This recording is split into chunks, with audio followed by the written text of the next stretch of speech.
anugerah Tuhan. Kami pengusaha kontraktor maju sejahtera, ciptakan peluang kerja, Apenas Jaya. Bangun negeri, satukan bangsa, demi hidup pertiwi. Jasa konstruksi Indonesia, maju majulah. Jasa konstruksi Indonesia, hebat hebatlah. Apenas, Apenas, Apenas, Apenas, sejahtera. Apenas, Apenas, Apenas, Apenas, untuk Indonesia. Kita anugerah Tuhan. Kami pengusaha kontraktor maju sejahtera, ciptakan peluang kerja, Apenas Jaya. Bangun negeri, satukan bangsa, demi hidup pertiwi. Jasa konstruksi Indonesia, maju majulah. Jasa konstruksi Indonesia, hebat hebatlah. Apenas, Apenas, Apenas, Apenas, sejahtera. Apenas, Apenas, Apenas, Apenas, untuk Indonesia.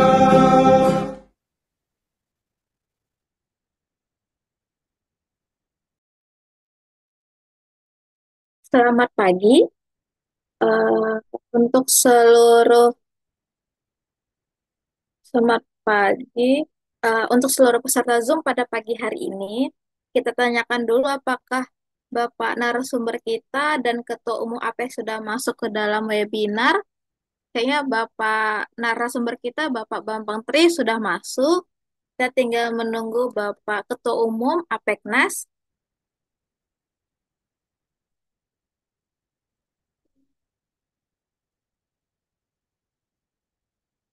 Eh, Boleh Bapak, Ibu, kita tunggu lagi 2 menit untuk kita menunggu peserta yang masuk lagi ya, sebentar.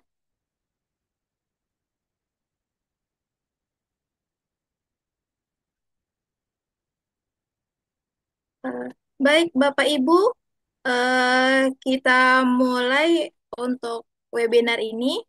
Selamat pagi dan semoga damai sejahtera senantiasa menyertai kita semua. Kepada Bapak Dr. Insinyur Fandi Iyut ST MPWK IPM selaku Ketua Umum APEKNAS, kepada Bapak Insinyur Bambang Tri Sukmono MM, Ketua Umum DPP IALKI, yang akan menjadi narasumber webinar pada hari ini, Selasa, 13 Mei 2025, serta seluruh peserta webinar yang hadir pada pagi yang berbahagia ini. Kami menyampaikan salam hormat kepada Bapak Ibu semua.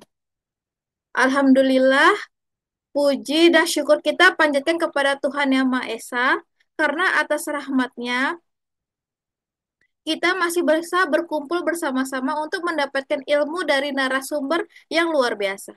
Seminar daring kita pada kali ini mengusung tema kredit, konstruksi, dan pengelolaan keuangan bersama APEKNAS. Sebelum memulai acara, izinkan saya sebagai MC pada pagi ini untuk mempersembahkan susunan acara sebagai berikut.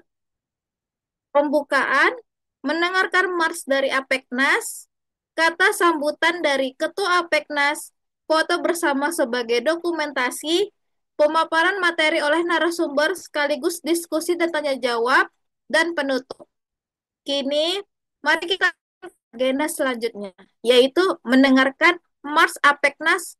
Kepada admin, kami persilakan untuk memutarkan videonya.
Indonesia, hebat hebatlah.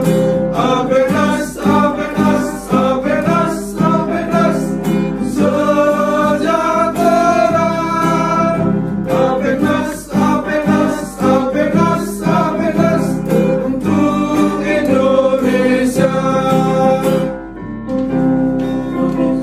Kita cinta anugerah Tuhan. Kami pengusaha kontraktor maju sejahtera. Ciptakan peluang kerja, Apenas Jaya. Bangun negeri, satukan bangsa demi ibu pertiwi. Jasa konstruksi Indonesia, maju majulah. Jasa konstruksi Indonesia, hebat hebatlah. Apenas, apenas, apenas, apenas, sejahtera. Apenas, apenas, apenas, apenas, untuk Indonesia.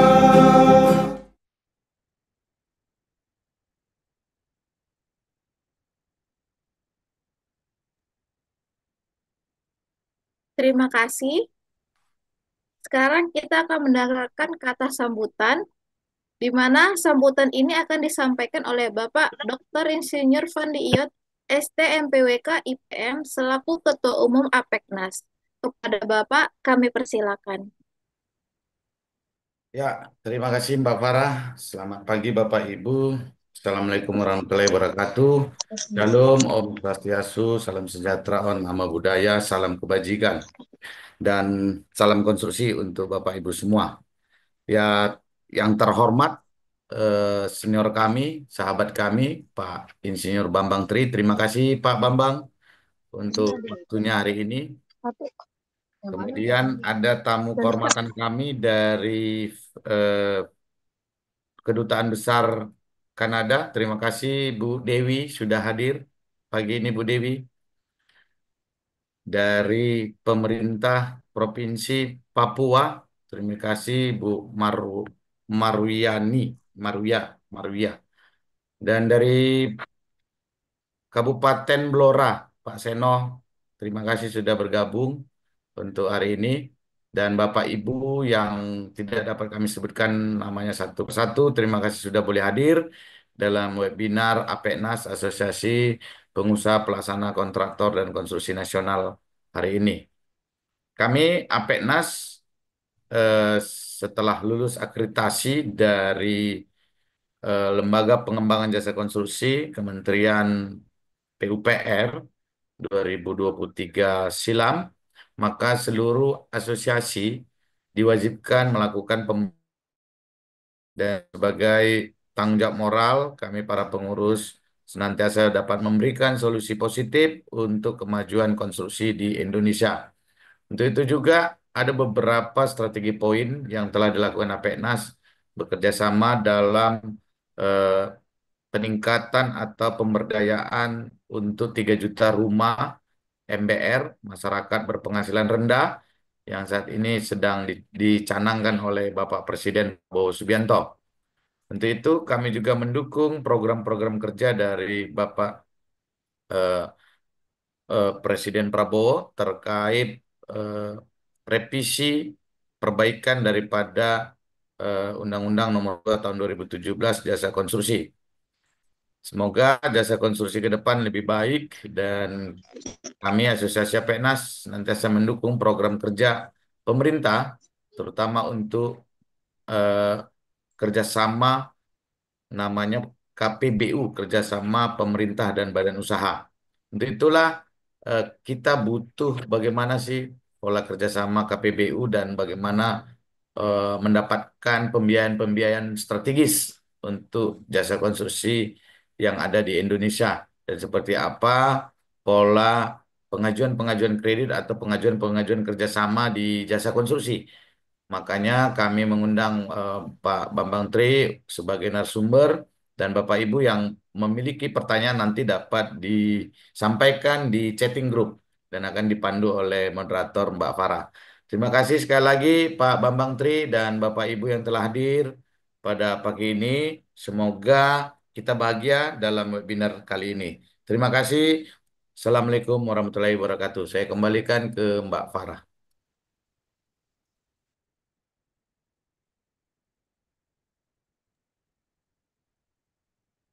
Terima kasih atas sambutannya, Pak. Kita lanjutkan. Sebelum ke inti acara,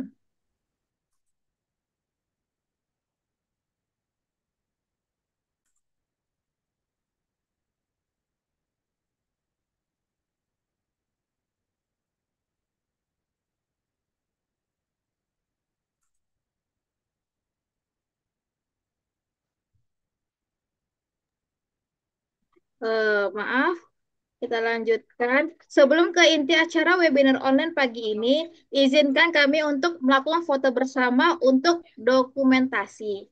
Mohon kepada seluruh peserta untuk dapat menyalakan kamera Zoom, di mana pada hitungan ketiga admin akan mengambil screenshot untuk setiap slide-nya.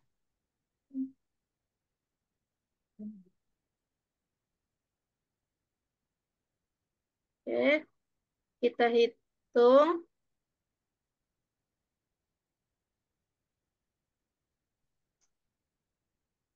1, 2, 3. Sebentar.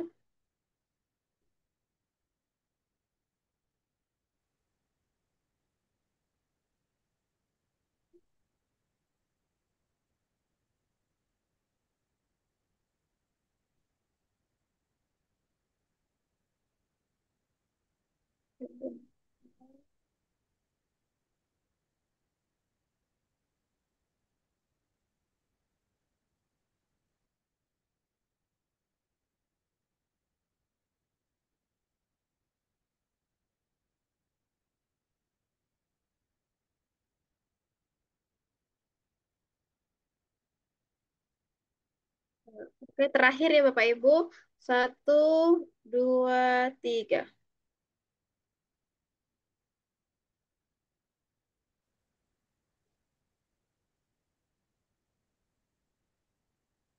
Oke, terima kasih.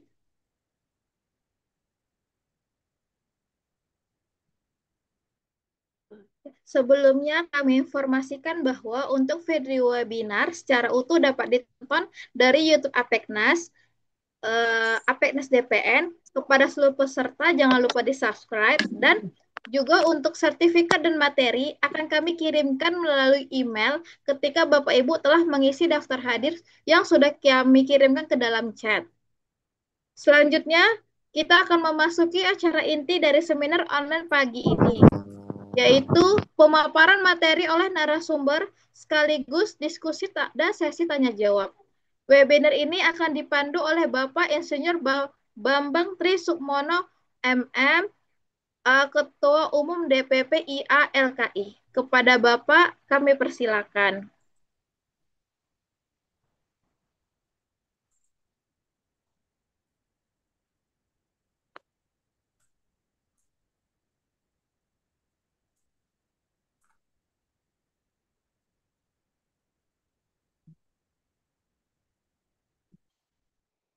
Ya, baik. Terima kasih. Suara saya terdengar ya? Ya, baik. Yang saya hormati Bapak Ketua Umum Apeknas, Pak Fandi, sahabat saya, dan Ibu Farah selaku MC ya. Assalamualaikum warahmatullahi wabarakatuh. Puji Tuhan, bagi semoga kita dalam keadaan sejahtera. Pertama-tama saya ucapkan terima kasih dan penghargaan kepada Pak Pandi, Ketua Umum Apeknas, yang bisa menyelenggarakan kegiatan webinar ini. Dan terima kasih atas kepercayaan saya menyampaikan tentang kredit konstruksi dan pengelolaan keuangan. Mengapa ini kami sampaikan? Memang ini menjadi banyak beberapa permasalahan permodalan dari kontraktor. Akan saya coba saya share dulu materinya. Baik.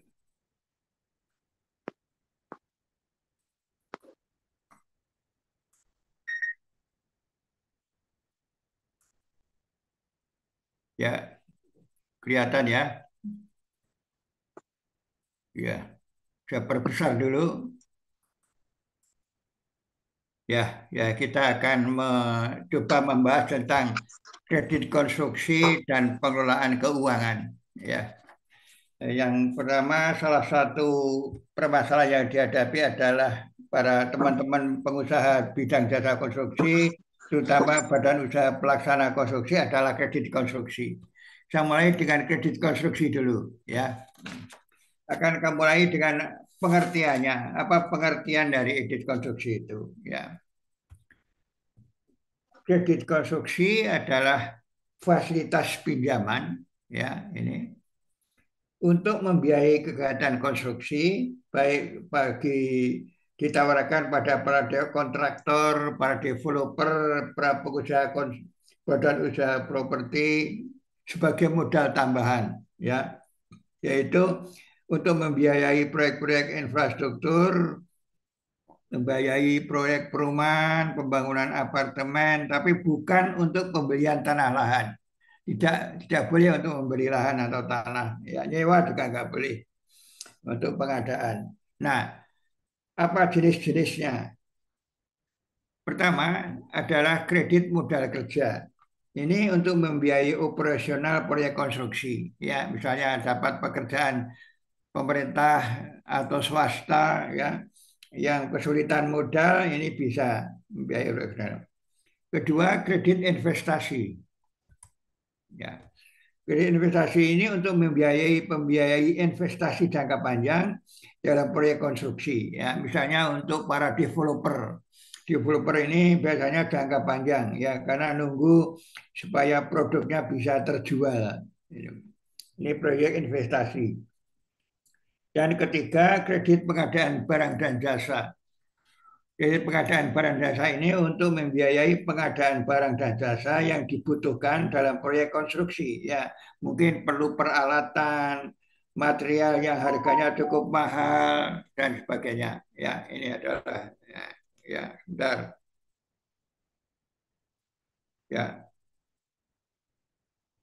Ya, baik Pak. Nanti materi akan kami kirim ke Ibu Farah. Ya, nanti kita siapkan. Ya, baik. Terima kasih.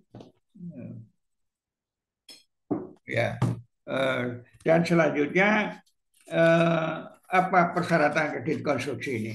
Saya akan bicara Bapak ketahui bahwa pekerjaan konstruksi ini pekerjaan yang berisiko tinggi.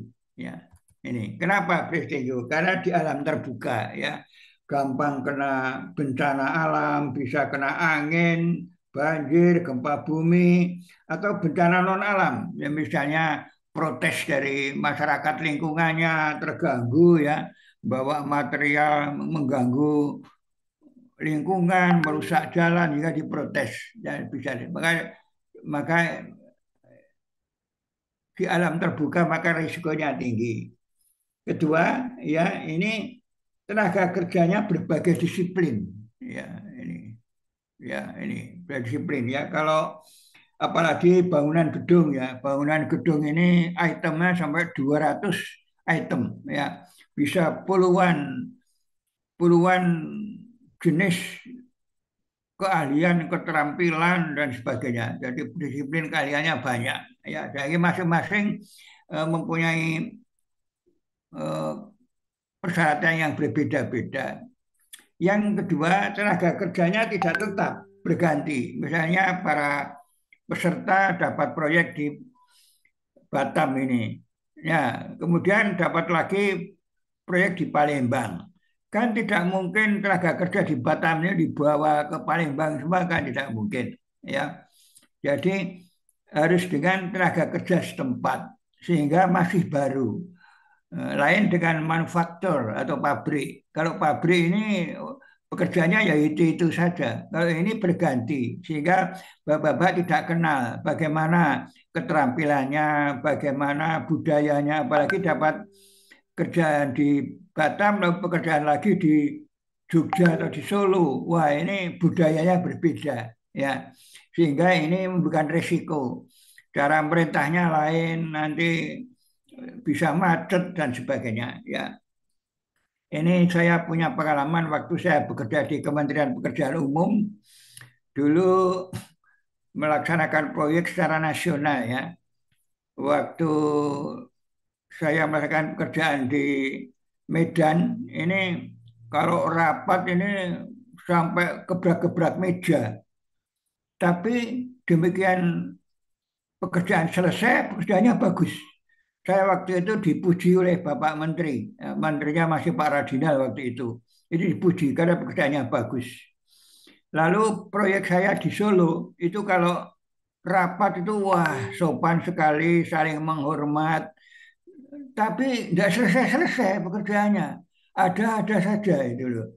Sehingga terpaksa waktu itu anggarannya hampir hangus. Sehingga saya pindah ke Padang waktu itu. Nah, jadi ini budayanya berbeda. Ini membuat resikonya juga tinggi. Dan yang ketiga, rawan kecelakaan kerja. Ya, di sini banyak sekali menggunakan alat-alat berat dan sebagainya. Harus pengalaman glider jatuh di jalan tol layang di Jakarta, yaitu jalan tol ini di antara Tawang Priok, itu glidernya jatuh, ya, sampai membuat korban. Nah, ini kondisi inilah yang membuat resikonya tinggi. Apa akibatnya? Akibatnya tidak semua bank itu memberikan kredit konstruksi itu karena hati-hati, ya. Ini akibatnya, ya. Akibatnya ini, ya. Ini tidak semua bank dan konstruksi. Dan kalau memberi kon pun persyaratannya banyak, ya, banyak persyaratan, ya. Banyak persyaratan, ya, kan ini ya, dan inilah akibatkannya risiko tinggi. Nah, persyaratan ini ada 3 jenis, ya. Satu, persyaratan umum, ya. Kedua, persyaratan legalitas usaha, dan 3, dokumen pribadi. Nah, ini kredit ini besarnya tidak penuh, maksimal hanya 90%, ya, 80%. Jadi kalau proyeknya 100 juta, maksimum kreditnya 80 juta, ya. Tidak bisa penuh dengan 100 juta. Ini maksimum. Ini pun masih dapat pertimbangan dari bank. Ya, kadang-kadang tidak maksimum, hanya tergantung risiko tingginya ini. Makin tinggi risiko biasanya maksimalnya akan rendah. Ini pengalaman kita di dalam praktek. Nah, coba kita bahas satu persatu, ya. Apa persyaratan umum? Ya, ini persyaratan umum, ya. Ini pertama, ini surat permohonan fasilitas kredit. Ini biasanya bank sudah menyiapkan formulirnya. Di situ ada formulir, para peserta tinggal mengisi, ya, di format tersebut. Dan ada legalitas usaha, ya. Ini kalau untuk proyek pemerintah harus punya SIUJK, ya, surat izin usaha jasa konstruksi, dan SBU, sertifikat badan usaha. Saya kira Bapak-bapak sudah menguasai. Kalau untuk proyek swasta mungkin SIUJK juga sudah cukup, mungkin. Ini. Dan ketiga, laporan keuangan. Jadi apakah laporan keuangan perusahaan Bapak itu sehat atau tidak, ya. Dan yang keempat, ada dasar pengalaman proyek minimum 1 tahun. Ini untuk proyek-proyek yang sejenis, ya, jam yang 1 bisa, jam hampir sama, bukan 1:30 proyek yang bisa. berbeda. Kalau biasa menangani saluran irigasi, ya pengalamannya di saluran irigasi, itu proyeknya sejenis. Dan ada bukti dapat pekerjaan, yaitu ada SPK, ya.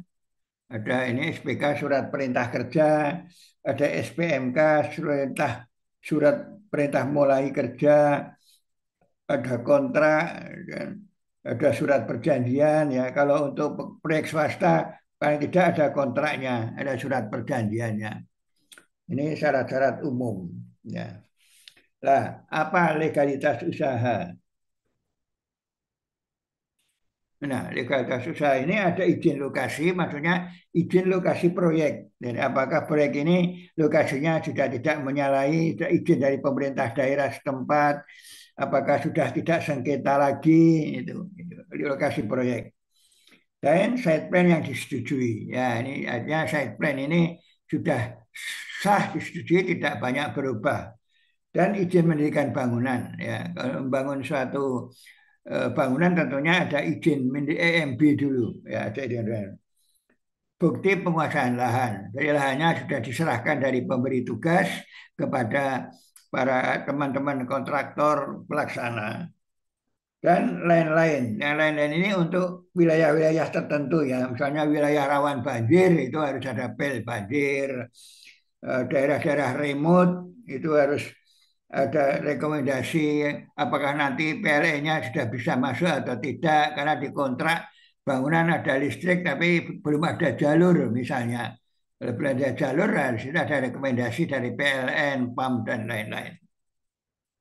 Dan dokumen pribadi sebagai penanggung jawab itu biasa ya, ini biasa, ini harus ada KTP, ada KK, akta pendirian perusahaan, ada. Nah, saya akan memberikan yang saya ketahui beberapa bank yang dapat memberikan kredit konstruksi. Ini. Ya, yang bisa memberikan itu adalah yang saya ketahui Bank Terbuka Negara, BTN, ada Bank Mandiri, ada Bank Rakyat Indonesia, atau BRI, dan Bank Jawa Timur. Dan ini yang saya ketahui. Ya, mungkin yang lain ada tambahan 1-2 saya belum terlalu tahu. Tapi yang saya tahu pasti ada 4 ini ya. Pasti ini bisa memberikan kredit konstruksi. Nah, sekarang apa yang persyaratan ada di Bank Mandiri? Bank Mandiri ya, ini pertamanya ini umum ya, isi formulir aplikasi, kopi KTP dan pasangannya ya, dengan biasanya ini dengan pasangannya dengan surat nikah ya, kopi kartu keluarga ya, kemudian kopi NPWP, NWP perusahaan, slip gaji, keterangan penghasilan, dokumen agunan bila ada ya, sertifikat PBB dan lain-lain. Dokumen usaha ini akte pendirian badan usaha, bisa SIUP ya, surat izin usaha perdagangan, SUIDK atau SBU. Persyaratan umum. Nah, persyaratan khusus ini ada 3 jenis kredit ya. Ya, ini ada kredit modal kerja ya, tadi sudah saya sampaikan persyaratan rekening koran dan tabungan minimum 6 bulan terakhir ya. Kredit investasi, laporan keuangan minimum 2 tahun terakhir. Nah, kredit pembiayaan kontrak kerja ini rencana bisnis dan dokumen pendukung, via kontrak dan lain-lain diberikan kepada kontraktor, supplier, dan kementerian lembaga, BUMN, dan swasta. Untuk swasta ini tidak semua swasta direkomendasi oleh bank ya. Bank Mandiri hanya merekomendasi beberapa proyek swasta, beberapa perusahaan swasta yang memberi tugas ya. Jadi itu yang nanti wewenangnya ada di Mandiri sendiri. Kalau para peserta dapat proyek dari perusahaan swasta, perusahaan swastanya itu yang direkomendasi oleh Bank Mandiri ya, tidak semua bank swasta. Mungkin bank swasta yang sudah bonafide ya dinilai oleh Bank Mandiri. Jadi ini rekomendasi dari Bank Mandiri ya. Nah, fiturnya pembiayaan kerja itu ya, bagaimana fiturnya? Nah, ini diberikan dalam rupiah karena jangka waktu sesuai kontrak maksimal 1 tahun ya. Kalau kontraknya 6 bulan ya 6 bulan. Kalau kontraknya lebih dari 1 tahun nggak bisa, harus nanti hanya 1 tahun. Karena kalau kontrak multi years lebih dari 1 anggaran itu ada kontrak induk dan kontrak bagian. Jadi hanya kontrak bagian itu yang diberikan. Kalau para peserta dapat kontrak lebih dari 1 tahun anggaran dari pemerintah, itu ada kontrak induk dan ada kontrak bagian. Nah, kontrak bagian ini yang bisa dimintakan kredit konstruksi, ya.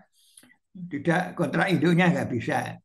Ada plafon dan revolving. Ya. Revolving, ya. Apa itu revolving? Kredit revolving itu adalah jenis kredit yang dapat digunakan berulang kali, mirip dengan kartu kredit, ya.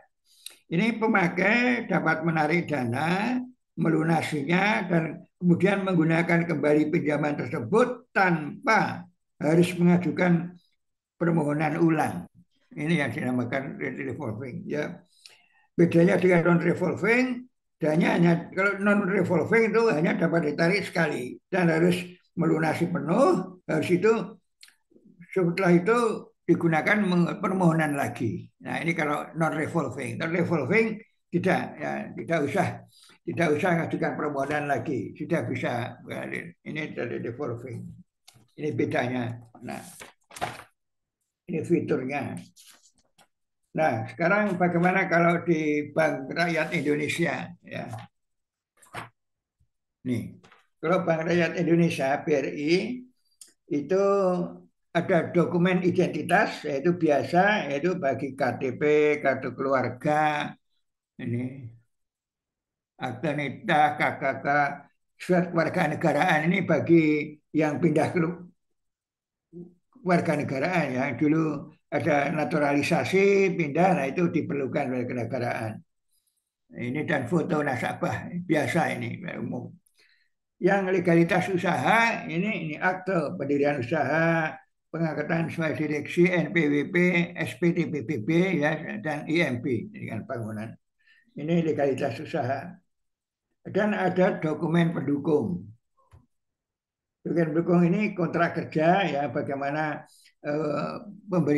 antara adik dengan pemberi tugas, bapak beserta dengan pemberi tugas, bisa purchase order, pengadaan, bukti pemilikan agunan. Jadi kalau agunannya kantor, tentunya ada bukti kepemilikannya, BPKB. Kalau agunannya kendaraan, ya BPKB.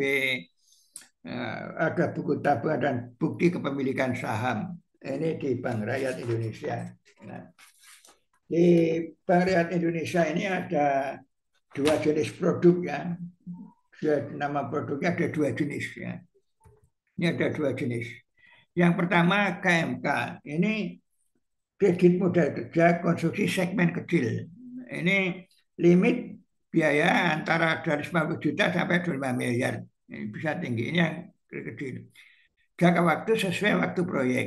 Jadi kalau waktunya ini kemudian dapat pekerjaan swasta lebih dari 1 tahun, itu bisa.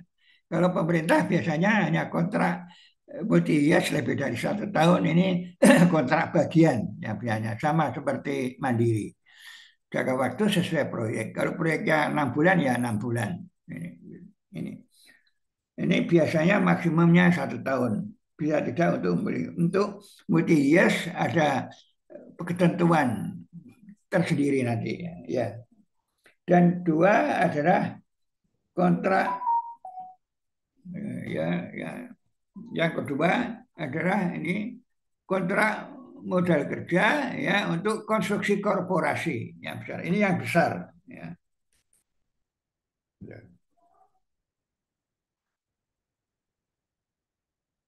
Ya. Ya. Ini KMK konstruksi korporasi untuk infrastruktur skala besar, ya. Bisa gedung, bisa jalan, sumber daya air, bisa juga bendungan, perumahan, dan lain. Bisa untuk pekerjaan supervisi dan konstruksi, jangka waktu pendek 1 tahun, menengah 3 tahun. Yang jangka ada 3, ada jangka pendek, ada jangka menengah, ada jangka panjang, sesuai masa pekerjaan proyek. Ini kredit korporasi. Jadi ada dua model kredit modal kerja. Ya, inilah kira-kira secara garis besar, demikianlah menaik kredit konstruksi. Jadi bapak-bapak bisa mencoba, kalau kesulitan modal, bisa mencoba pinjaman dengan perbankan, di mana pengambilannya tidak sekaligus biasanya. Biasa bisa secara bertahap. sehingga bunganya juga lebih ringan. Nah, saya kira demikian Bapak-Bapak mengenai kredit konstruksi. Akan kami lanjutkan dengan bagaimana pengelolaan keuangan proyek. Ini ya. Sekarang pada bagaimana pengelolaan proyek ini ya. Ya. Saya mulai dengan pengertiannya dulu.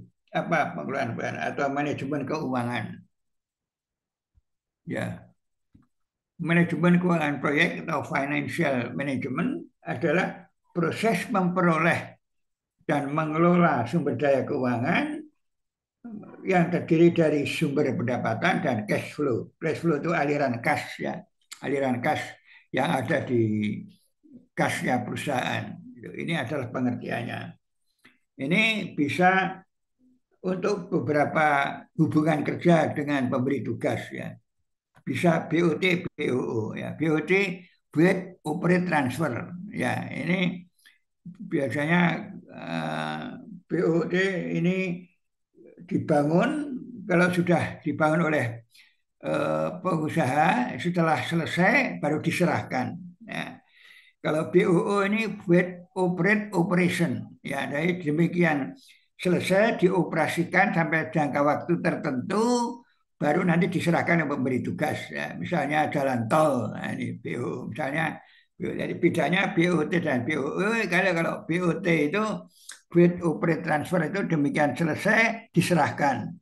Kalau sudah masa pemeliharaan sudah selesai diserahkan. Kalau Build, Operate, Operation itu dikelola sampai jangka waktu tertentu. Mungkin sampai break even, sampai jalan tol itu sampai break even, nah ini nanti diserahkan pada pemberi tugas. Ya.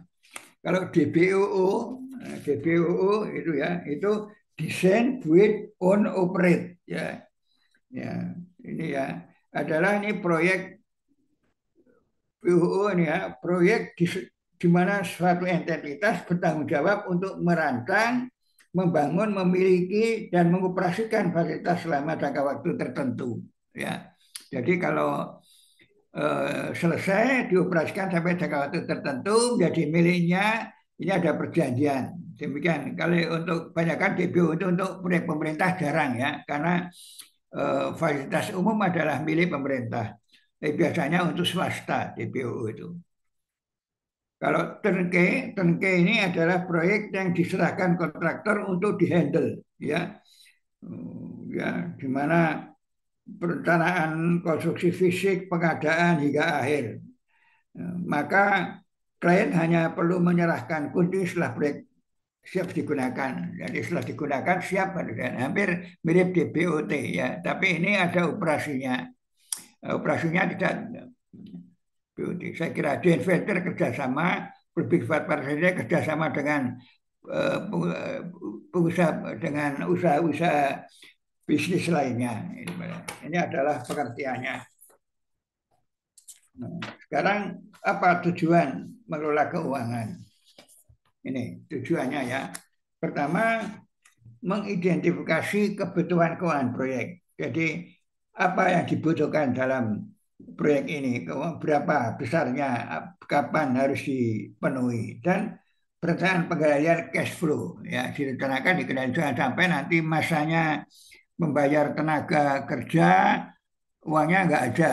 Nah itu dari direncanakan, dikendalikan.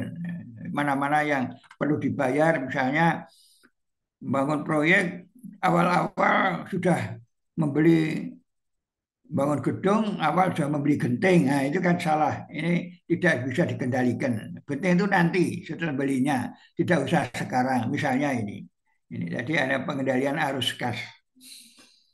Dan estimasi durasi proyek dan faktor risiko ya. Makin panjang proyek durasi waktunya, risikonya tentunya makin tinggi. Ya. Dan penyiapan pembukuan untuk audit. Nah, ini namanya pengendalian biaya. Ini adalah tujuannya. Nah, secara spesifik tujuannya adalah satu ya, memberikan kontribusi dalam perencanaan keuangan proyek. Ya, agar apa? Agar rencana anggaran biaya sesuai, tidak beda dengan setelah dilaksanakan. Jadi antara perencanaan rencana anggaran dengan setelah dilaksanakan nanti tidak banyak bedanya, ya. Jadi perencanaannya harus akurat, lebih akurat. Kalau ada pakai manajemen keuangan, ya. Tidak, kalau tanpa perencanaan bisa meleset berbeda. Ternyata setelah dilaksanakan harganya jauh lebih mahal. Nah, misalnya begitu. Yang kedua adalah memberikan kontribusi dalam pengendalian keuangan proyek. Ya, ini tidak ada masalah dalam aliran kas, ya. Tadi sudah kami contoh saat waktunya membayar tenaga kerja hari Sabtu 2 bulan tidak, ya, tidak punya uang cash di dalam kasnya. Nah, ini jangan sampai ini itu mengendalikan. Tadi sudah kami berikan contoh. Dan yang ketiga, memberi kontribusi dalam pencatatan dan administrasi keuangan. Ini penting kalau nanti diperiksa, apalagi untuk proyek-proyek pemerintah, ya, nanti akan diaudit, akan bisa diperiksa oleh BPKP, BPK dan sebagainya. Dan juga Pak, untuk pelajaran proyek yang akan datang. Ya, jadi kalau nanti melaksanakan dapat proyek ini selesai, dapat proyek baru, ini sebagai pelajaran, ya. Mungkin bisa kalau ada kesalahan-kesalahan pemborosan bisa dihilangkan. Ini kira-kira inilah. Nah, sekarang bagaimana perencanaan keuangan proyek? Ya, sebentar ya, bentar.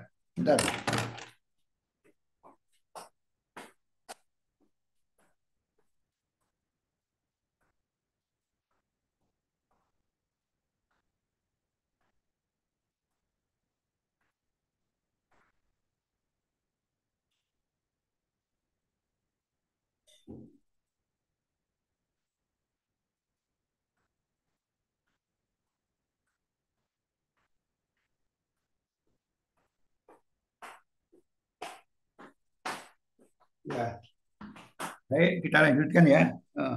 Bagaimana perencanaan keuangan proyek?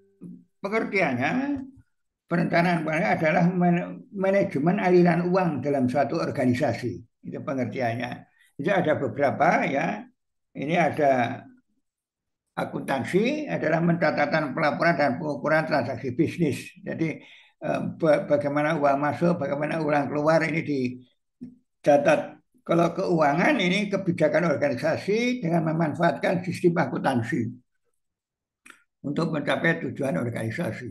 Nah, kalau ekonomi ini analisis distribusi sumber daya dalam masyarakat. Nah, bisa transaksi antar manusia, antara penawaran produksi dan konsumsi. Ini adalah pengertiannya perencanaan keuangan proyek. Ya. Dan kemudian identifikasi kebutuhan keuangan proyek. Ini.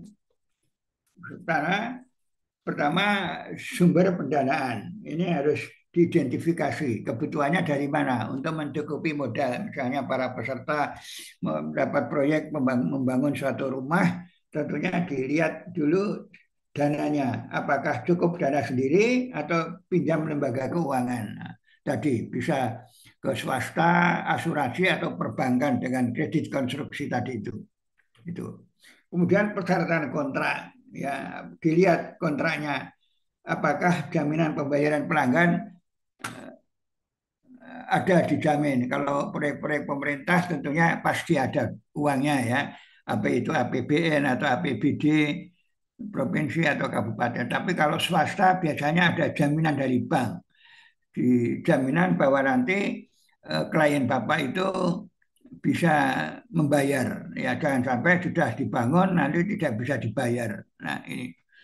Dan persyaratan kebutuhan untuk biaya kebutuhan. Nah, kebutuhannya apa? Ada apa pro alat dan perencanaan arus kas tadi sudah saya beri penjelasan arus kas tadi supaya uangnya selalu tidak ada kesulitan pembayaran di tengah jalan.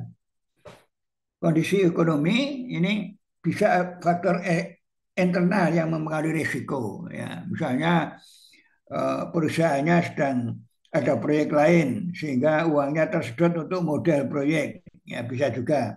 Atau ada mutasi pimpinan sehingga kebijaksanaannya berbeda. Ini faktor internal ya.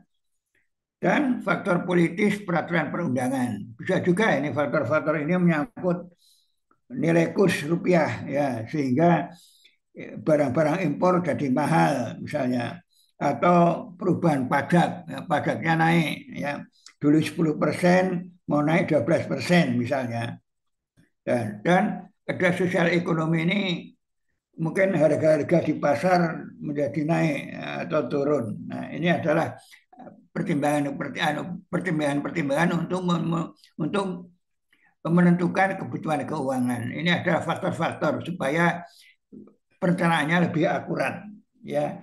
Nah, tentunya perkiraan biaya proyek, dan ini pasti durasi proyek, ini waktu investasi terakhir terkait laba. Jadi makin panjang waktunya itu biasanya marginnya, labanya akan lebih kecil ya, karena ini biasanya begitu.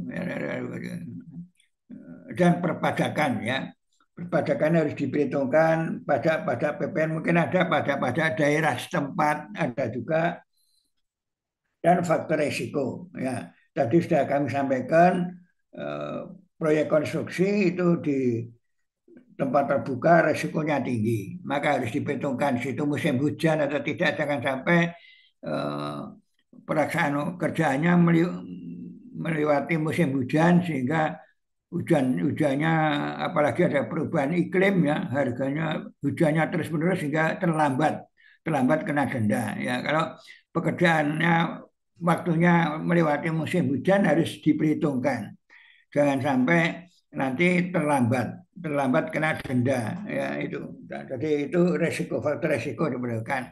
Apakah tenaga kerja di situ tersedia ya, juga resiko. Dan biasanya kalau proyek besar itu ada nasihat keuangan, silakan bisa ada nasihat keuangan itu dan keuangan. Nah, sekarang bagaimana arus kas tadi ya? Ini arus kas.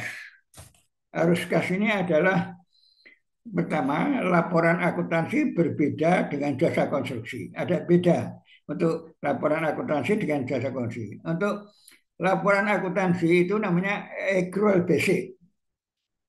Accrual basis ya. Kalau konstruksi ini cash basis. Apa bedanya?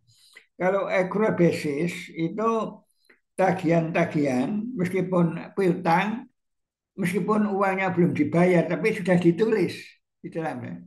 Tetapi kalau cash basis ini tidak. Meskipun punya piutang ya nanti akan dibayar oleh sebesar 1 juta misalnya, tapi uangnya belum masuk, itu belum ditulis. Itu kalau cash basis. Jadi untuk jasa konstruksi itu harus cash basis, bukan accrual basis ya. Jadi berbasis kas, tersedianya dana liquid. Ini bedanya ya, bedanya. Nah, pengertiannya apa arus kas itu?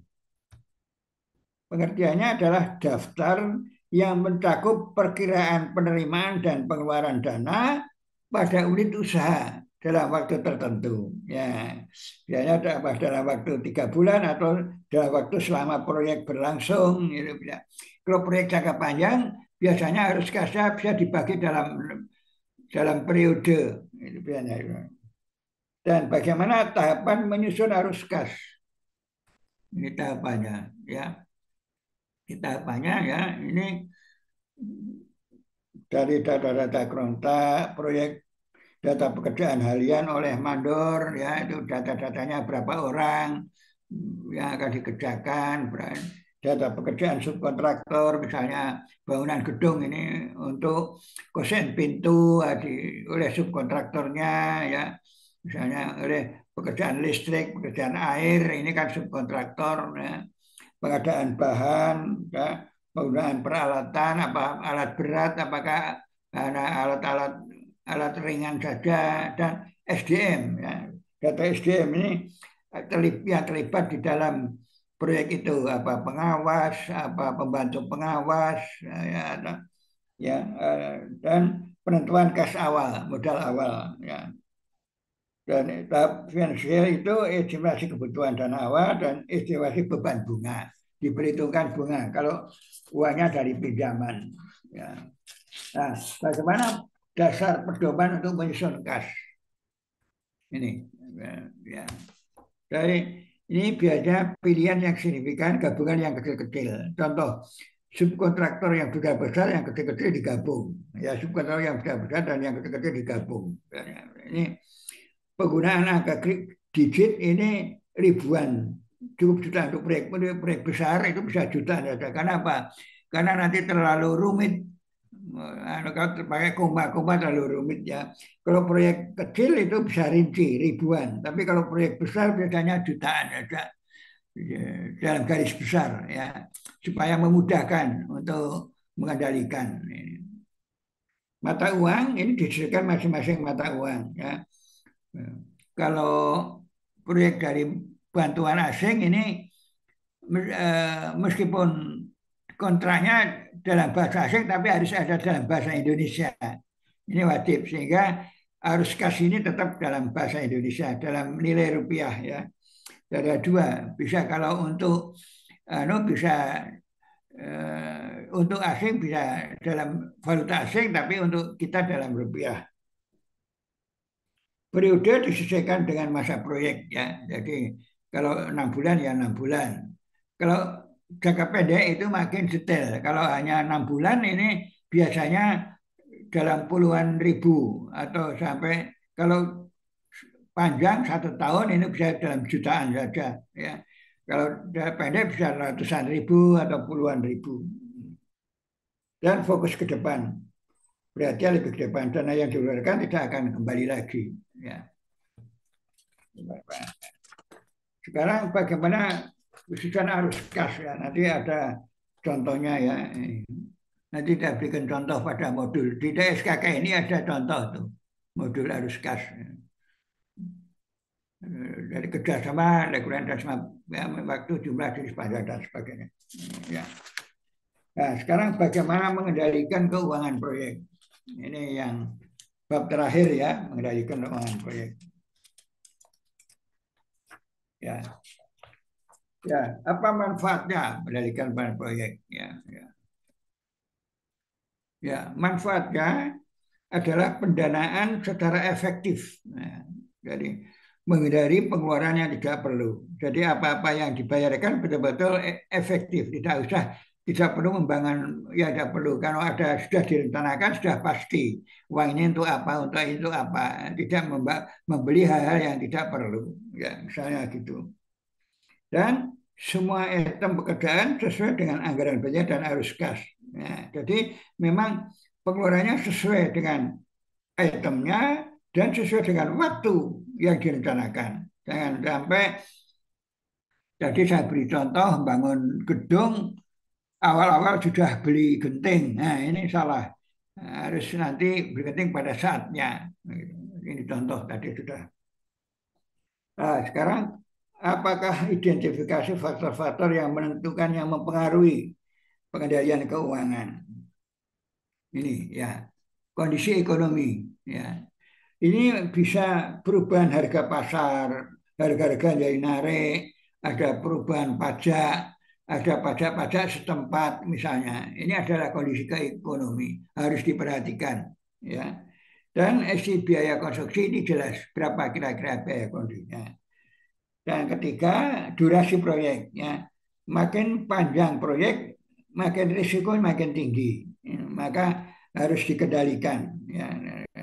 Karena makin panjang durasi, kemungkinan melalui musim hujan, melalui perubahan-perubahan harga dan sebagainya. Dan risiko bisa juga, jadi saya kasih contoh, bisa risiko musim hujan, ada bencana alam, ada bencana sosial, ya, ada demo warga, ada penolakan warga, misalnya bangun tiang pancang, membuat kata-kata rumah sekitarnya dari pecah, retak, itu risiko harus diperhitungkan. Ini karena menjadi menurut undang-undang, kalau kerusakan akibat proyek konstruksi tanggung jawab pelaksana proyek, kontraktor ya. Kalau membangun gedung, membawa material sampai merusak jalan. Ya itu jalan yang memperbaiki harus yang merusak itu. Itu ada di dalam Undang-Undang Jasa Konstruksi ya. Jadi harus diperhitungkan, risikonya diperhitungkan. Dan tax benefit ya, pajak-pajak penghasilan, mungkin ada pajak-pajak daerah dan sebagainya. Ini adalah berbahaya. Jadi sistem akuntansi ya ini pertama ya. Jadi bagaimana mengidentifikasinya? Identifikasinya ada tiga langkah yaitu ini sistem akuntansi proyek ya harus mengikuti struktur hunian pekerjaan. Jadi pekerjaannya apa saja. Untuk proyek kecil biasanya pakai kurva S atau diagram balok ya kurva S. Ini proyek besar ada softwarenya ya. Ada sistemnya, tinggal memasukkan karena proyek besar itu itemnya banyak sekali ya besar dan risikonya besar maka sudah ada softwarenya biasanya.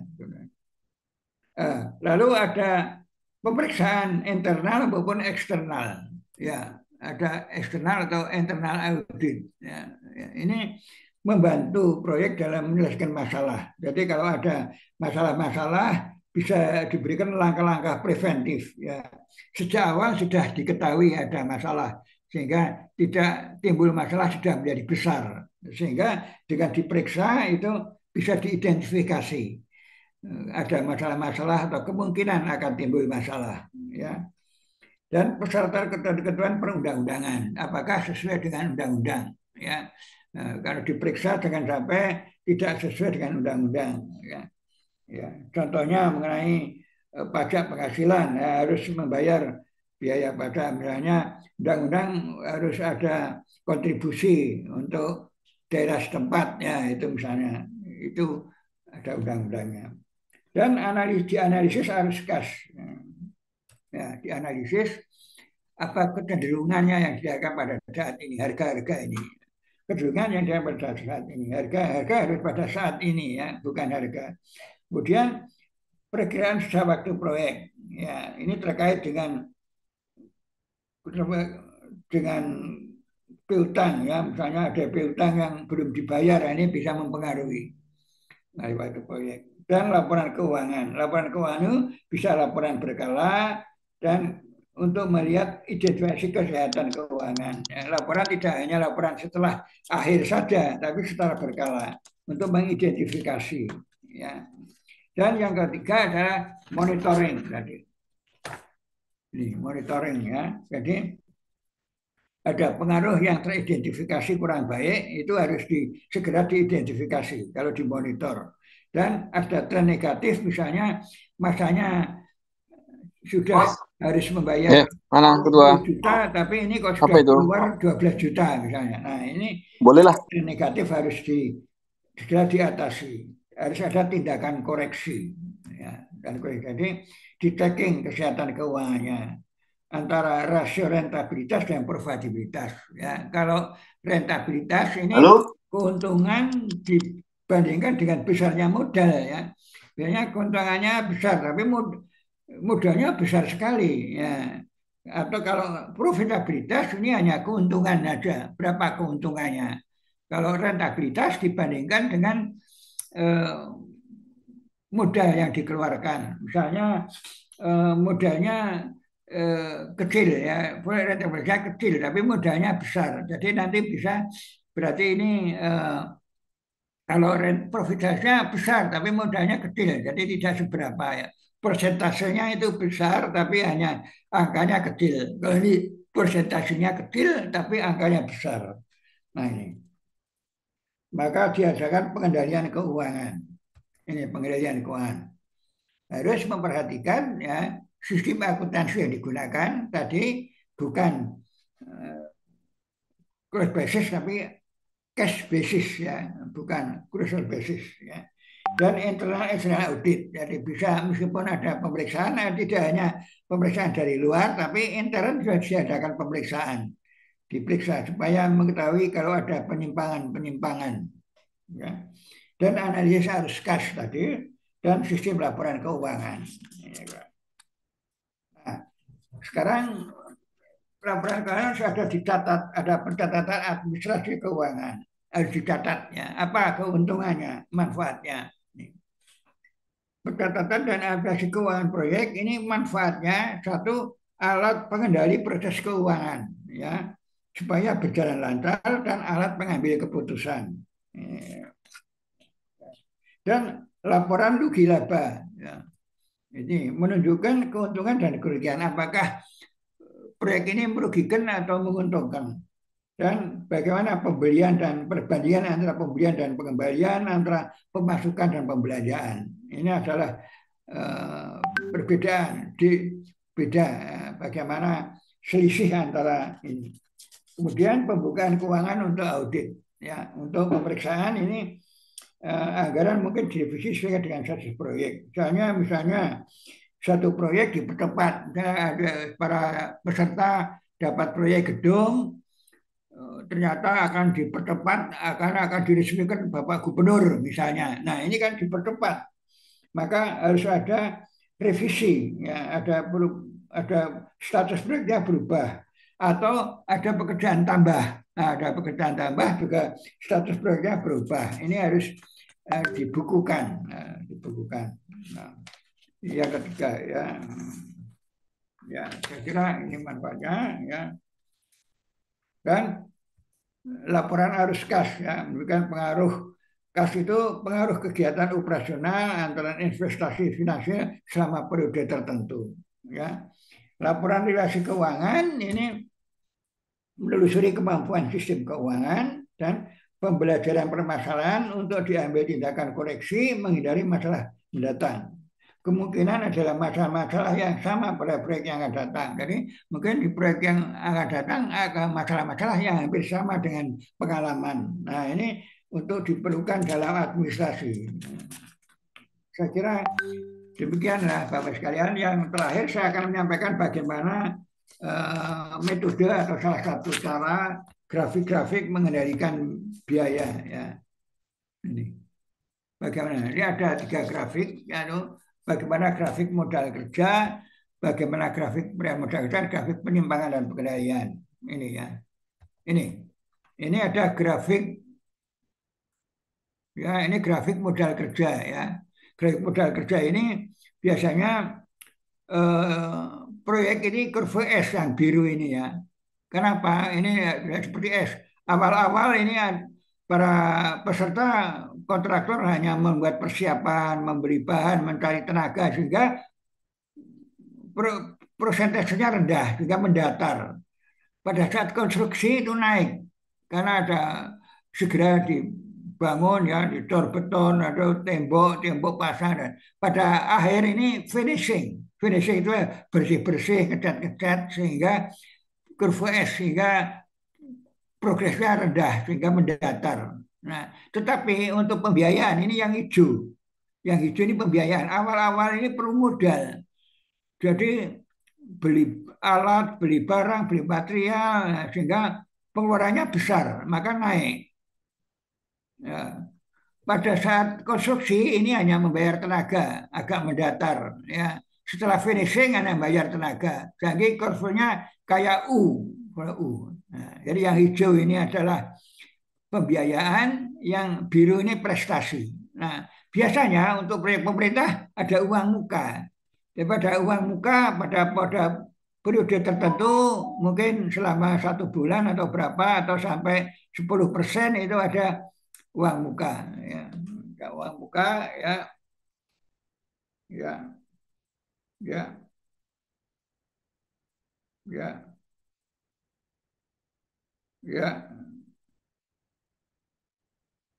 Ya, ada uang muka, ya, sehingga modal kerjanya itu yang warna coklat ini. Jadi baru pada periode sampai tahap 1 ini baru mengeluarkan biaya, ya. Biayanya mestinya sekian, tapi sudah di handle dengan uang muka, ya, uang muka. Tapi kalau swasta tanpa uang muka, ya harus modalnya sampai sekian, sampai biayanya sampai sekian ini, ya. Misalnya ini 100 juta, bisa 30 juta. Nah, ini adalah yang coklat ini adalah modal kerja yang Bapak siapkan.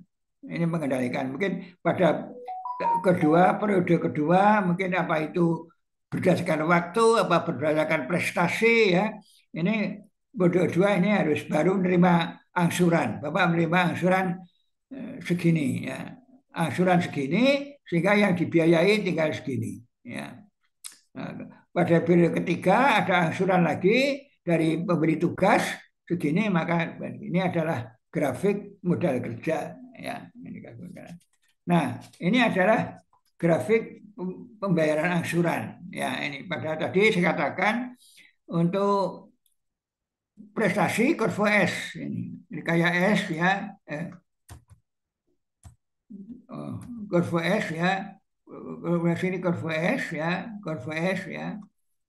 Kurva S sudah sini dan ini untuk modal. Nah, di pembayaran angsuran kalau sampai katakanlah biasanya setelah 20% jadi dibeli uang muka 20%. Setelah 20% dapat maka yang dibayar sekian. Jadi seperti tadi, angsuran ke sini segini. Ini jadi tetap dijaga agar supaya nanti ada keuntungan. Jadi grafik pembiayaan harus lebih rendah dari grafik prestasi supaya ada keuntungan. Ya, ini adalah grafik pembiayaan. Nah, yang ini adalah apabila terjadi over cost and over schedule ya. Pada periode tertentu, misalnya selama 2 bulan, misalnya, ini prestasinya direncanakan sekian, hanya 10% katanya. Tetapi nyatanya lebih 20%. Nah, bagus. Prestasinya bagus. Tetapi biayanya juga naik gitu ya. Jadi harusnya biayanya katakanlah di sini 100 juta, sudah lebih dari 100 juta. Nah, sehingga kalau prestasi sekian, ini melebihi biaya yang direncanakan. Itu harus hati-hati ya.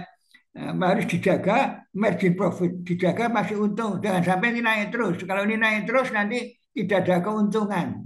Ini adalah apabila terjadi over cost and over schedule. Jadi schedule-nya melebihi, tapi biayanya juga melebihi. Ini berkas. Nah, ini berkas. Ini. Yang kedua ini kebalikannya. Jadi pada jangka waktu tertentu ya proyeknya katanya 500 juta. Pada waktu periode tertentu, pada waktu 3 bulan, ini prestasinya harusnya sudah mencapai 30%, ternyata prestasinya baru 10%. Nah, ini baru lambat, terlalu lambat. Ternyata pembiayanya juga turun. Ya, harusnya mengeluarkan biaya konstruksi ini katakanlah 400 juta, baru dikeluarkan 200 juta misalnya. Nah, ini juga hati-hati karena namanya under cost behind schedule. Jadi ini hati-hati. Kalau tidak dikendalikan nanti bisa terlambat. Kalau terlambat kena denda. Kalau kena denda tidak ada keuntungan. Ini jadi namanya under cost dan behind schedule. Nah, ini kondisi seperti ini harus dievaluasi, harus ada dipelajari, dievaluasi kenapa? Apa perlu sumber daya bahan-bahannya terlambat? Apa tenaga kerjanya kurang ahli, kurang terampil? Jadi perlu ada penambahan sumber daya metode. Nah, ini harus ini untuk mengendalikan keuangan. Nah, yang terakhir ini adalah yang paling harus dihindari. Nah, terima kasih ya. Ya, ini yang berbahaya ini apabila yang terakhir tidak tergambar ya grafiknya, tidak terhapus ini.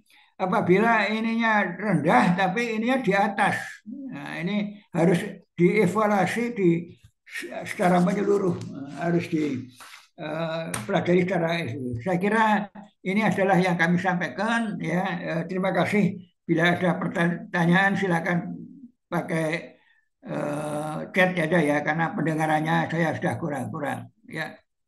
Saya kira demikianlah saya tutup ya, terima kasih. Wassalamualaikum warahmatullahi wabarakatuh. Waktunya saya kembalikan ke ke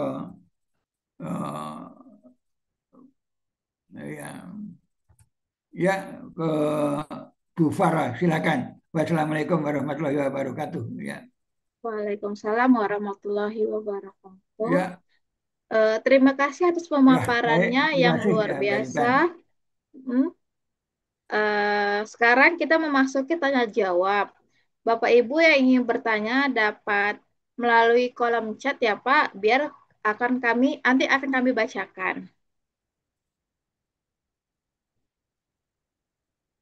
Ini ada pertanyaan, Bu, ya.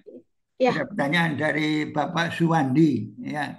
Ini ada pertanyaan, bagaimana sebaiknya kita mengatasi keadaan jika terjadi overrun kas padahal pinjaman bank disesuaikan dengan RAB awal tahun. Ini harus ada evaluasi menyeluruh. Ini kondisi yang berbahaya. Pertanyaan Bapak Suwandi, ya.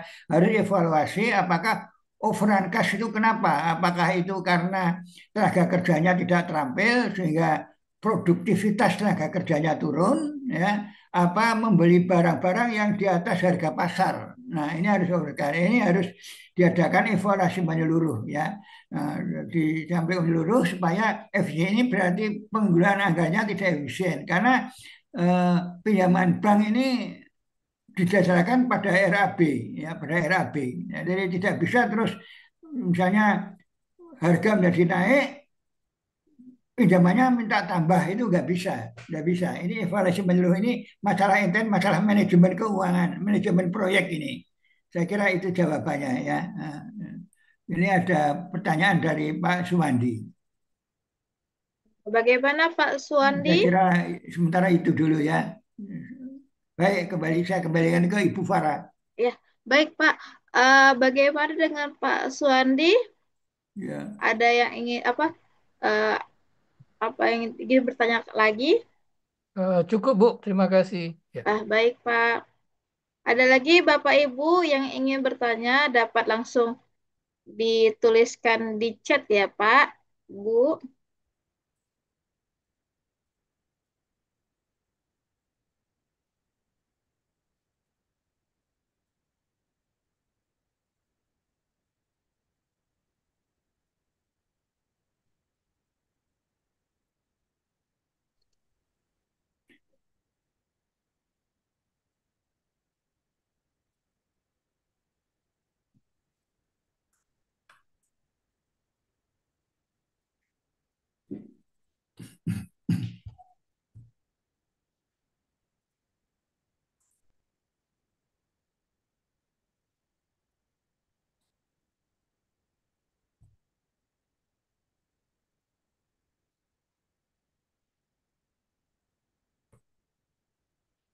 baik, ya.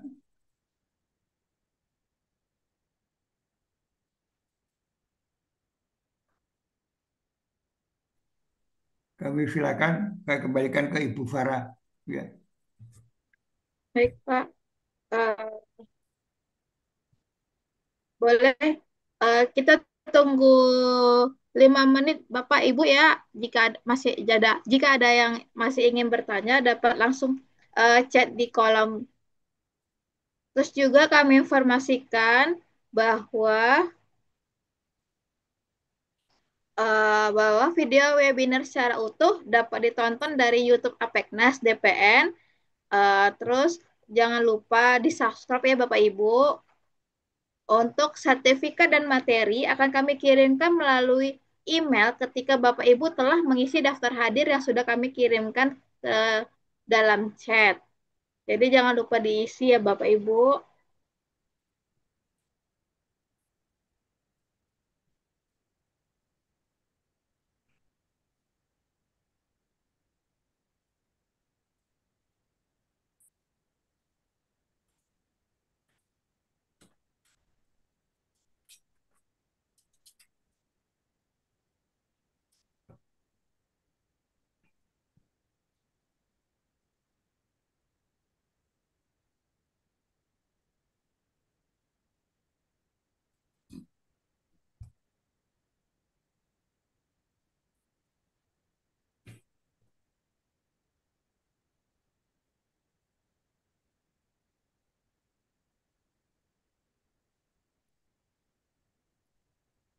Ini ada pertanyaan, Bu Farah. Ada pertanyaan dari Bapak Jerry ini, ya. bagaimana mitigasi risiko gagal bayar dalam kredit konstruksi. Nah, ini gagal bayar maksudnya gagal bayar ini tidak bisa mengembalikan maksudnya itu mungkin itu ya. Ini yang dimaksud mitigasi risiko. Saya kira begini, di dalam itulah saya akan sampaikan pentingnya perencanaan manajemen keuangan tadi itu ya, karena kalau ada kredit konstruksi itu tentunya secara bertahap akan dibayar dari mana, dari pemberi tugas ya. Kalau pemberi tugas itu mungkin ada keterlambatan atau mana, itu ada diatur di dalam kontrak. Oleh karena itu di dalam kontrak konstruksi ini adalah kedudukannya sejajar antara pemberi tugas dan pengguna jasa dan penyedia jasa ya. Jadi kalau kontraktor terlambat tentunya didenda, tetapi kalau pemberi tugas terlambat tentunya harus ada sanksi. Ya, ini pertanyaan ini. Oleh karena itu apabila terjadi risiko gagal bayar ini bisa dihindari. Karena jangan sampai, karena kalau ada risiko gagal bayar itu nama perusahaannya akan di blacklist oleh bank. Itu. Jadi jangan sampai ada gagal bayar. Lalu dengan cara apa? Untuk mengatasi mitigasi itu dengan diatur dalam kontrak tanggung jawab yang jelas antara pemberi tugas dan pengguna jasa ya, antara kontraktor dan yang memberi tugas itu dengan pemimpin proyek atau itu supaya kedudukannya sejajar. Ya, jadi ini gagal bayar harus dihindari, karena kalau gagal bayar ini perusahaannya akan di blacklist oleh bank. Ini saya kira itu. Ini ada pertanyaan dari Bapak Ahfaz Jakob ya. Ini mohon materi paparan bisa disebaik. Nanti materi paparan akan kami kirim ke Ibu Farah. Ya, baik. Saya kira itu jawaban saya. Terima kasih.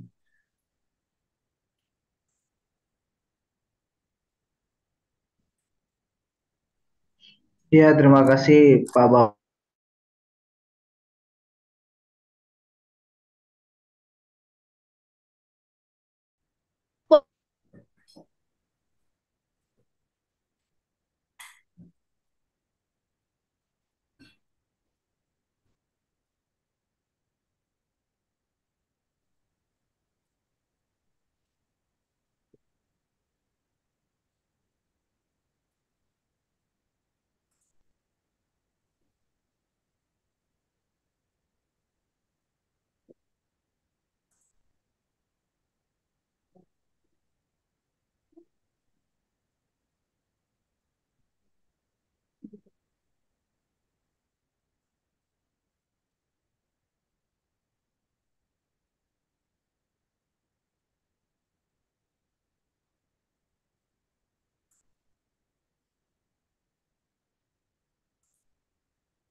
Ya, ada pertanyaan lagi Bu dari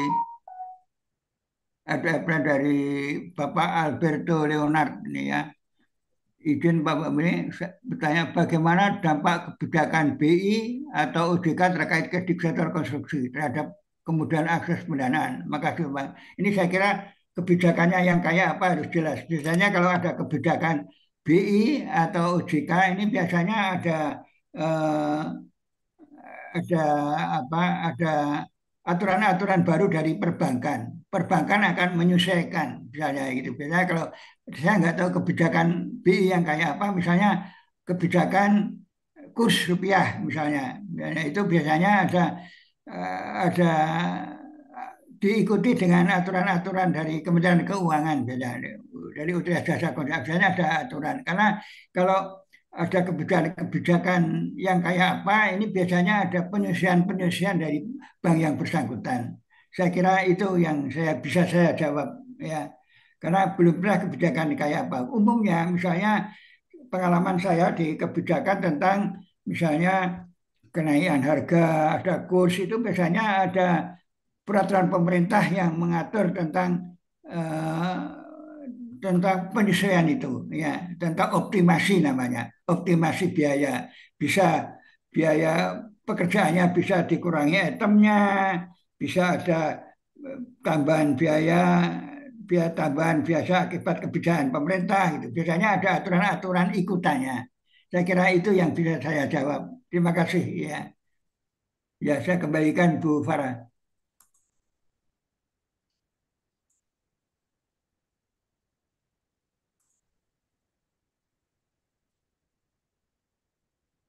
Nah, ini ada pertanyaan dari Bapak Yanuardi ya.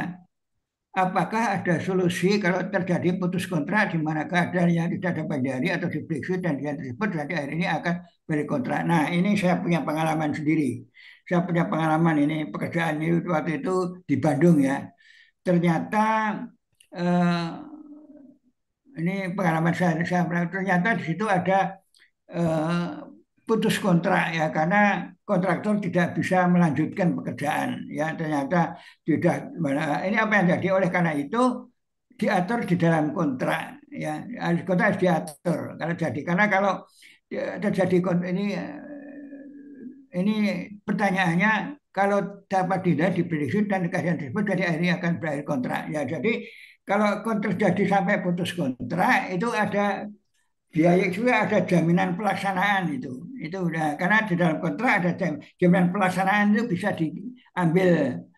diambil oleh pemberi tugas ya karena putus kontrak oleh karena itu dalam kontrak harus diatur ya jadi kalau jangan sampai kontrak itu adalah putus kontrak adalah suatu keputusan yang akhir yang terakhir ya jadi sejak awal harus diprediksi apakah terjadi kelambatan apakah biayanya terlalu tinggi dan sebagainya harus diprediksi supaya nanti ada penyesuaian sehingga terjadi putus karena kalau terjadi putus kontrak ini dirugikan semua ya jadi pemberi tugas juga dirugikan ya dia memang dapat mengambil jaminan pelaksanaan tapi jaminan pelaksanaan bisa diberikan kepada kontraktor lain. Nah sebagai penyedia jasa sebagai kontraktor juga akan eh, akan dapat blacklist ya daftar hitam. Saya kira jangan sampai saya sarankan putus kontrak ini adalah jalan terakhir. Saya punya pengalaman di Bandung dulu ya bangun suatu proyek ternyata harus putus kontrak. Ternyata jaminan pelaksanaan kita ambil pemberi tugas dan itu kita cairkan untuk menyelesaikan pekerjaan itu. Nah, itu bagi pemberi tugas. Bagi kontraktor tentunya banyak kerugiannya. Oleh karena itu harus jangan sampai diadakan terus kontrak ya dari sama. Jadi sejak awal harus diupayakan ada evaluasi. Ya. Saya kira itu pertanyaan saya. Terima kasih. Kembalikan Bu Vera. Bu Farah ya. Baik, terima kasih Pak. Ya. Bagaimana Pak Yanuardi? Ya. Cukup, Bu. Terima kasih, Pak Bambang. Ya.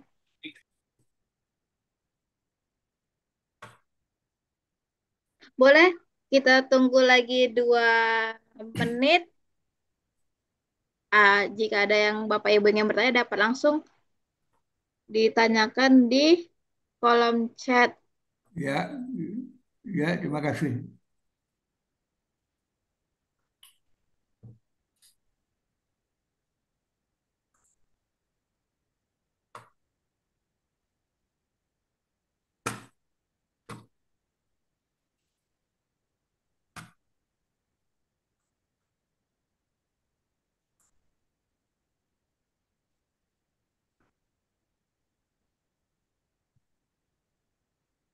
Ini ada pertanyaan dari Bapak Alberto ini juga ya.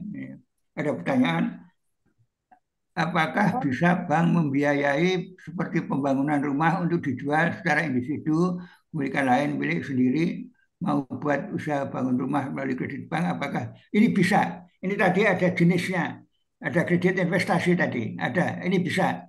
Ini yang dilakukan oleh developer seperti ini. Jadi jawabannya bisa Pak. Jawaban untuk Pak Alberto ini bisa sekali ya ini ada asal persyaratan-persyaratannya dipenuhi ini seperti developer Pak Ya, terima kasih. Saya kembalikan Bu Farah. Ya.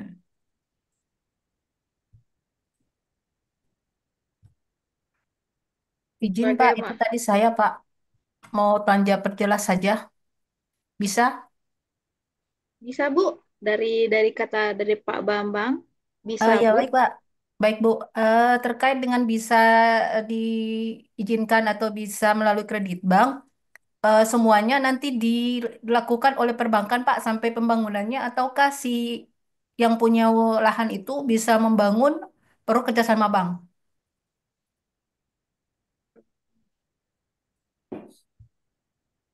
Bu izin apakah boleh langsung di ini di kolom chat karena eh, karena pendengaran Bapaknya agak kurang Ya. sedikit. Oh, Jadi biar di chat biar Bapaknya langsung jelas untuk menjelaskannya. Tapi saya bantu saya catatkan ya, Bu. Gimana, Bu? baik. Terkaitnya, apakah dari kredit banknya itu semuanya dapat dibiayai dan pembangunannya semua dilakukan oleh perbankan? Ini kan individu, bukan melalui pengusaha sendiri gitu. Ya. Jadi kita lihat kan sering dilakukan tuh secara individu memiliki lahan dan Baik, mau ya, dibikin saya rumah kira sewa sudah ataupun tidak ada melalui yang bank. bertanya lagi, Bu Terima Farah. kasih. Silakan Oke, baik. disudahi webinar ini.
Ini ada pertanyaan Bu Farah, pertanyaan dari Ibu Farah ini ya.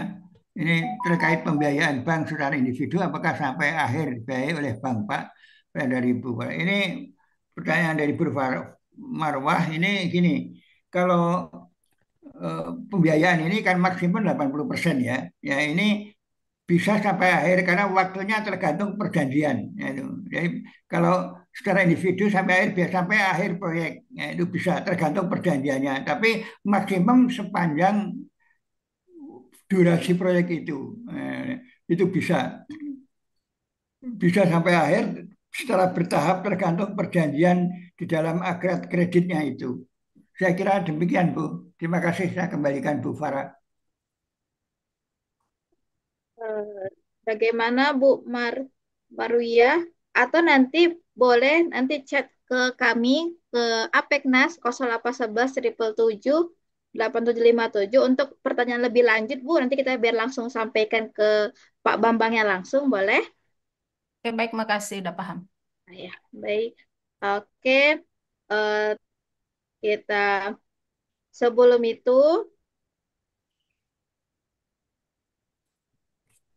eh, pemaparan dan diskusi tadi memberikan wawasan yang sangat berharga yang dapat diaplikasikan dalam dunia konstruksi. Sebelum mengakhiri acara webinar online pada siang ini, izinkan kami untuk melakukan dokumentasi kembali ya Bapak Ibu. Mohon kepada seluruh peserta untuk menyalakan kamera Zoom-nya.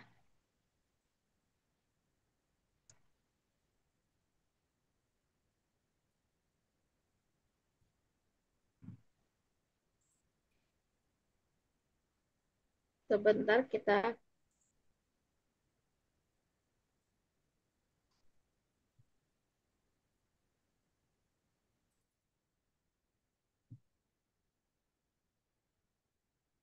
Oke, kami hitungkan ya Bapak Ibu.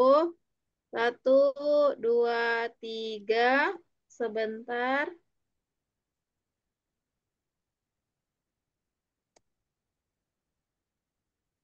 Sebentar.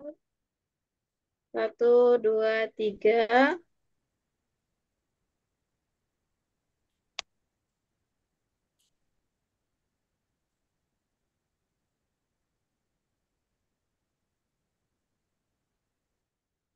Terakhir ya.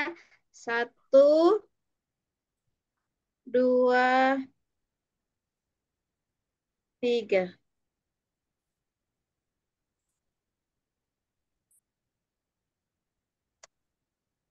Oke. Terima kasih Bapak Ibu. Selanjutnya,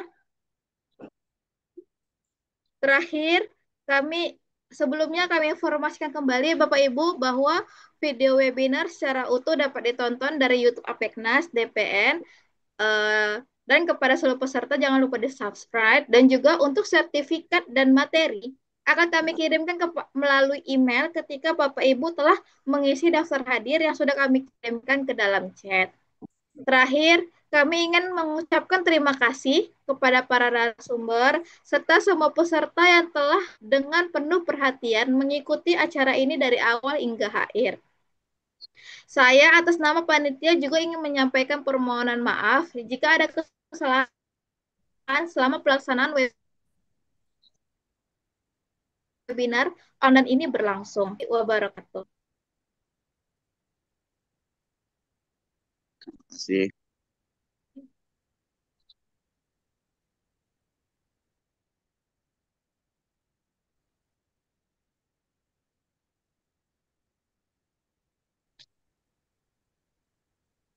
Ya, sama-sama Pak Yanuardi. Terima kasih Pak Bambang, terima kasih Bapak Ibu semua, terima kasih, sampai ketemu di Terima kasih Pak event lainnya. Bambang, terima kasih Bapak Ibu semua. Terima kasih, Sampai Pak. ketemu di proyek selanjutnya. Terima kasih banyak. Terima kasih Pak. Assalamualaikum. Izin live.